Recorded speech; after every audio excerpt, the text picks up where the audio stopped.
Parasite and cancer. Even though I started the academic year at the top of the list of students with the best admissions, I miraculously ended the semester using almost only the knowledge I had acquired earlier. Others quickly slapped homework on the knee because they were still relatively basic. However, I knew that, in the long run, it was pointless. Subsequent conversations with my mother also did not help to solve the problem because the only problem she saw was me and my lack of passion and commitment. She disagreed with letting me live in a dormitory because people sleep naked in the dormitory.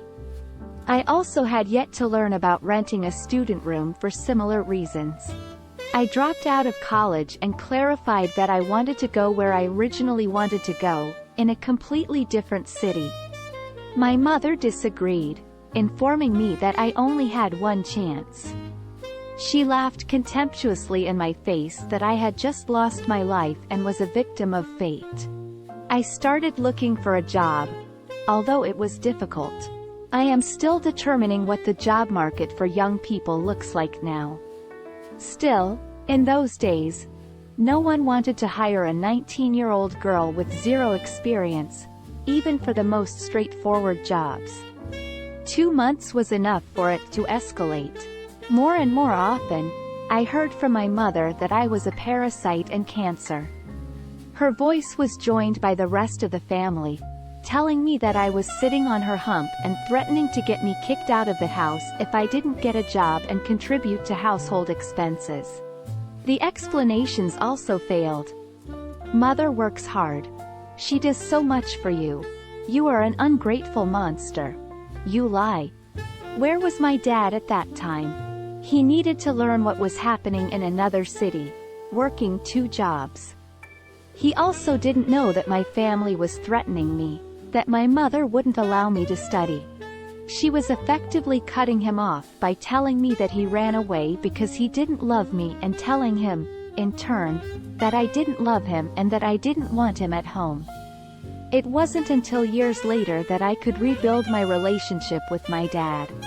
I am the problem. Meanwhile, my house escalated more and more, and during one of them, I called the police.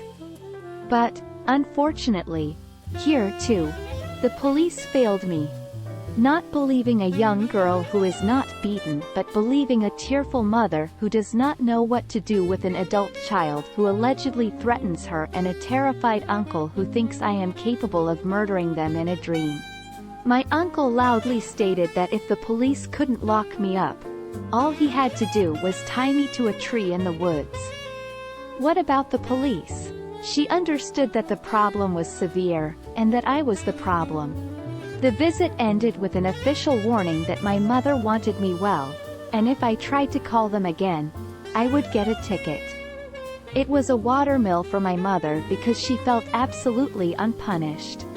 At the moment when the policeman, entering my room with me, asked me if I had papers that I was mentally healthy, not sick, I began to put together for the first time what arguments my mother had used for the last few years and why all my words are considered worthless.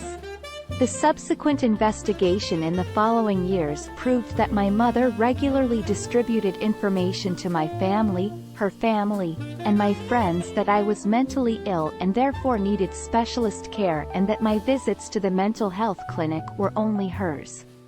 They made it more accessible.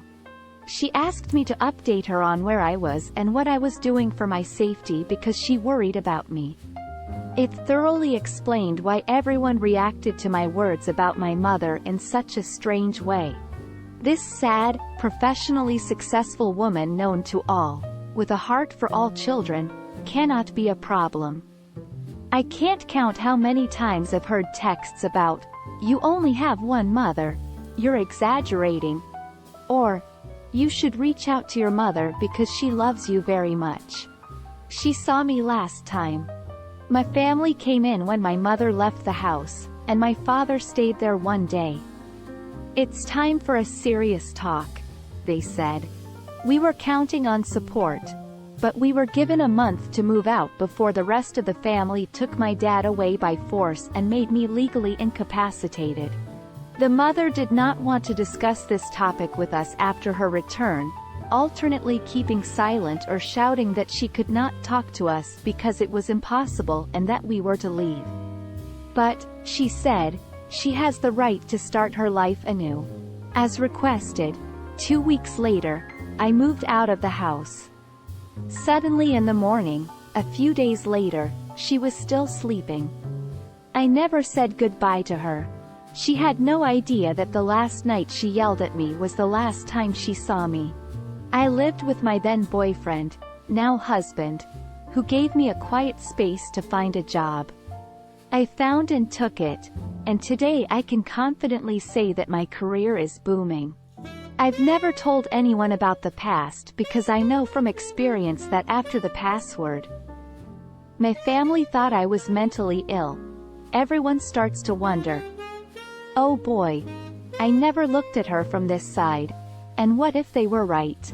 After a few years, I made a delicate attempt to connect with the rest of my family. It ended with a demand to return to his mother, who deserves financial support and help at home, with screams and insults.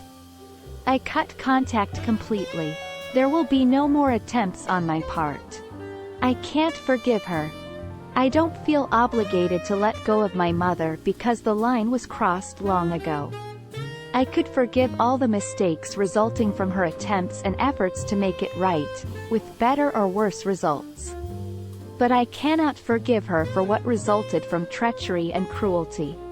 A situation where a child decides not to maintain contact with a parent does not happen just like that. Instead, the parent impacts the relationship with the child for at least a dozen or so years. I also completely disagree with the expert who left her advice under the letter of my previous speaker. Working through the topic does not always mean that you have to forgive the perpetrator because it leads us, the victims, to humiliate ourselves further and pretend that forgiving someone for the harm they caused us solves and closes the case internally for ourselves. It is not the perpetrator who needs to be forgiven, but oneself, for all the concessions, humiliations, and situations when one acted contrary to one's character only to avoid escalating the situation. It is essential to understand that we are not to blame for what we experienced, but no one will ever pay us for it and bear the consequences. Through these experiences, we are at the points in life where we are. And no matter how we swear, they have defined us. It is not forgiving the abuser that leads to freedom but self-respect. One doesn't necessarily go hand in hand with the other. I want to tell people in a similar situation that it's a shame to waste your life on someone you are forced to live with under the same roof and whom you would avoid if only they had the opportunity. You have to trust yourself and respect yourself.